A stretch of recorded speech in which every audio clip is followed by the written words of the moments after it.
So this is the luxury version of my banana cookies, which are thicker, rounder, and have got crystalised ginger in them. Take 3 or 4 lovely ripe bananas.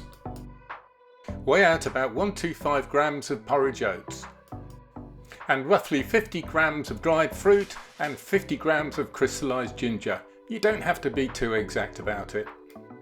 Chop up that lovely ginger. Smash your bananas to bits and then add the oats and mix it all up together.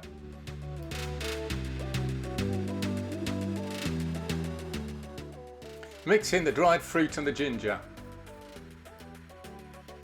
Put a silicone sheet onto a baking tray.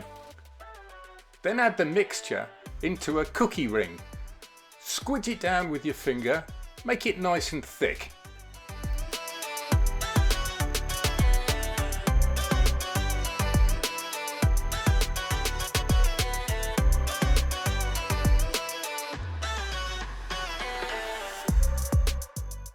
Scatter some seeds on top of your cookies and they'll be nice and crunchy.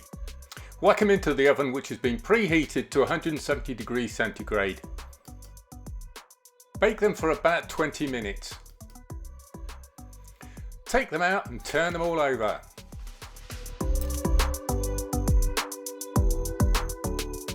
Put them back in the oven for another 10 or 15 minutes. When they're done, let them cool on a wire rack. So there they are, my no flour, no fat, no sugar, luxury banana cookies.